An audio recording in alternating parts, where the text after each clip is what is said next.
Assalamualaikum warahmatullahi wabarakatuh.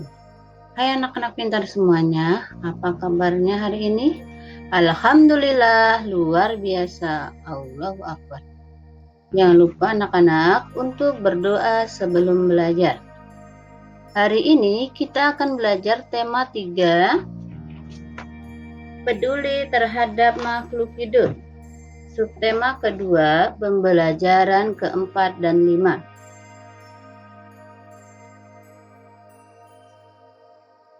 Ayo membaca.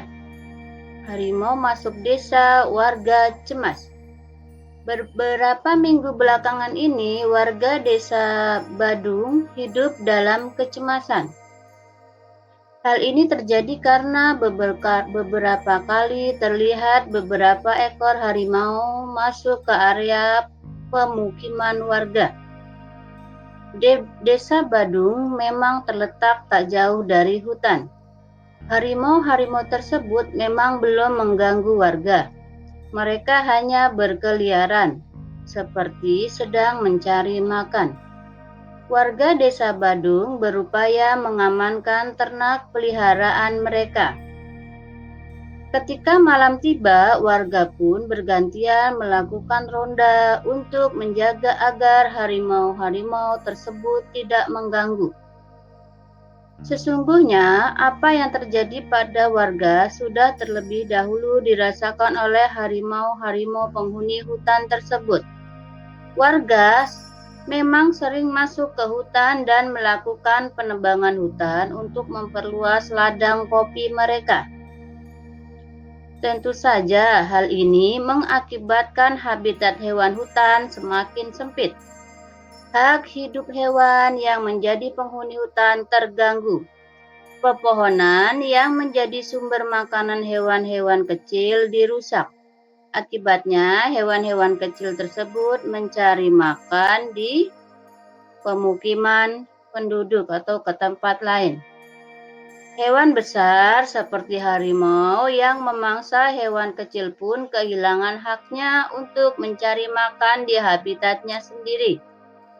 Naluri untuk meneruskan hiduplah yang membuat harimau-harimau tersebut melakukan mencari makan ke tempat lain. Itulah sebabnya harimau pun masuk ke desa Badung. Jika demikian, apakah harimau yang mengganggu hak hidup warga desa Badung atau justru warga desa Badung yang mengganggu hak hidup harimau di hutan? Manusia dikaruniai akal, budi, pekerti, dan kebijaksanaan. Sudah seharusnya manusialah yang memahami kewajiban untuk menjaga hak hidup makhluk hidup di sekitarnya, termasuk harimau. Di sini menceritakan tentang harimau masuk desa. Nah, karena apa? Karena habitat mereka di hutan itu telah rusak. Siapa yang merusaknya ya? Manusia atau warga desa Badung yang menebang pohon sembarangan di hutan untuk memperluas lahan kopinya. Akibatnya karena hutannya rusak, hewan-hewan kecil pada pindah sehingga harimau tidak ada makanannya lagi, maka mereka berkeliaran di desa Badung. Nah, mereka mencari makan ke pemukiman atau ke desa-desa ya. Itu dia mengapa bisa harimau masuk ke desa, karena apa? Habitatnya dirusak, karena sudah ada di hutan sudah tidak ada makanan lagi. Sehingga kita harus menjaga kelestarian hutan. Nah, jangan sampai hewan-hewan di hutan merusak mencari makan maksud Bu Guru, jangan sampai hewan di hutan mencari makan ke pemukiman penduduk. Sebenarnya hal ini terjadi juga karena apa? Karena perbuatan atau ulah manusia sendiri yang tidak bertanggung jawab, yaitu menebang pohon sembarangan di hutan atau merusak hutan.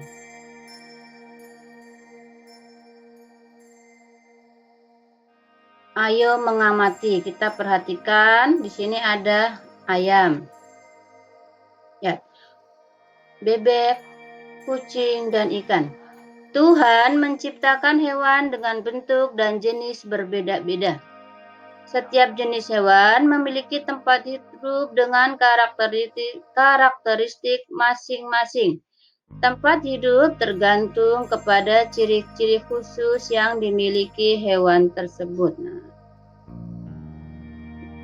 pertama, ayam tinggalnya di darat ya. Ciri khususnya dia apa? Ayam. Nah, ayam itu pemakan segalanya ya. Dia memiliki kaki. Nah, kakinya untuk apa? Dia mengais-ngais makanan. Nah, lihat bebek. Nah, ciri khas bebek dia memiliki kakinya berselaput. Nah, nanti untuk bisa apa? Bebek bisa berenang di air, mencari makan di air ya. Jadi bebek juga kakinya berselaput itu nanti dia tidak terjatuh saat berjalan di tempat yang becek atau di lumpur ya. Kucing. Nah, kucing juga nih. Cirinya memiliki 4 kaki ya. Anak-anak tahu sendiri ya apa makanan kesukaan kucing. Nah, berikutnya ikan. Ciri khasnya apa? Hidup di air. Nah, bernapas dengan insang. Nah,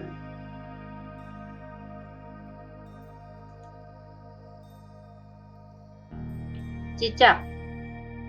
Sekarang kita akan belajar tentang cicak dan karakteristiknya. Memiliki zat perekat pada telapak kakinya. Jadi telapak kaki cicak memiliki zat perekat sehingga cicak dapat merayap di dinding atau di langit-langit rumah. Jadi cicak tidak terjatuh karena dia memiliki zat perekat pada kakinya. Memiliki lidah panjang dan lengket sehingga dapat menangkap serangga. Jadi lidahnya panjang, lengket untuk menangkap serangga yang terbang atau berada di sekitar cicak. Memiliki ukuran rata-rata 7-10 cm. Autotomi adalah kemampuan cicak untuk memutuskan ekornya dalam melindungi diri. Nah, nanti setelah ekornya putus, ekornya bisa tumbuh kembali ya. Ada jenis-jenis cicak. Yang pertama ini ada cicak rumah yang anak-anak sering lihat. Cicak pohon hijau suka ada di pohon. Kemudian ada tokek. Nah, tokek ini lebih besar daripada cicak rumah dan cicak pohon hijau.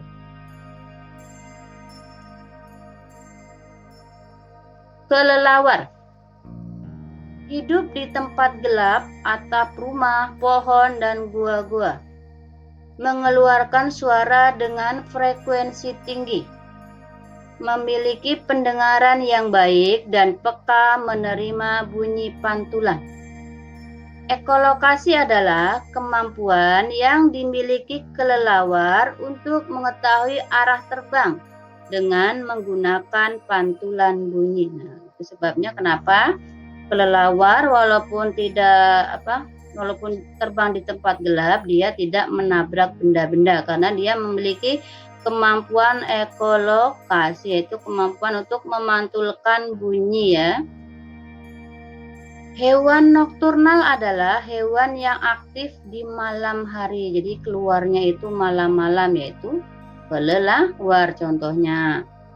Ada 2 jenis kelelawar ya.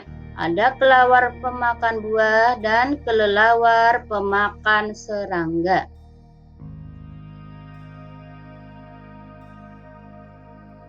Bunglon. Mimikri adalah kemampuan bunglon untuk mengubah warna kulitnya. Dia mengubah warna kulitnya untuk melindungi diri. Misalnya, ketika di atas daun yang hijau, dia berwarna hijau. Dan ketika di batang pohon yang coklat, dia berwarna coklat. Bunglon memiliki lidah yang panjang sehingga ukuran lidahnya melebihi ukuran panjang tubuhnya ya. Ternyata anak-anak ini lidahnya lebih panjang daripada panjang tubuhnya. Nih, perhatikan. Bunglonnya ada di daun, dia berwarna hijau. Lihat gambarnya. Bunglonnya ada di batang, dia berwarna kecoklatan. Seperti itu cara bunglon untuk melindungi dirinya. Nah, berikutnya di sini tentang ada Kolase. Apa itu kolase? Adalah karya seni rupa dua dimensi dengan teknik menempel pada permukaan gambar. Nah, di sini ada contohnya adalah kolase daun ya.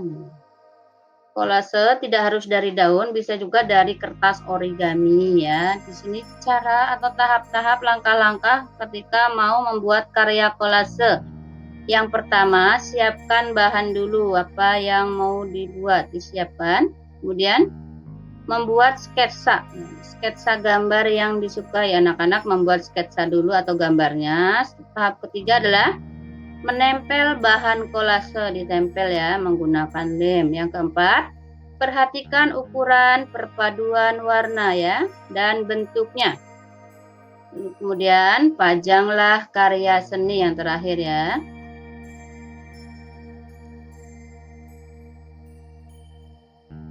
Tugas hari ini adalah mengerjakan halaman 70 nomor 1 sampai 7. Tuliskan jawabannya saja di buku tulis. Tugas kedua, mengerjakan ayo mengamati halaman 77, 78. Langsung kerjakan di buku temanya. Tugas ketiga, mengerjakan latihan soal, ada 10 soal di buku tulis. Tuliskan soal dan jawabannya. Tetap semangat anak-anak. Wassalamualaikum warahmatullahi wabarakatuh.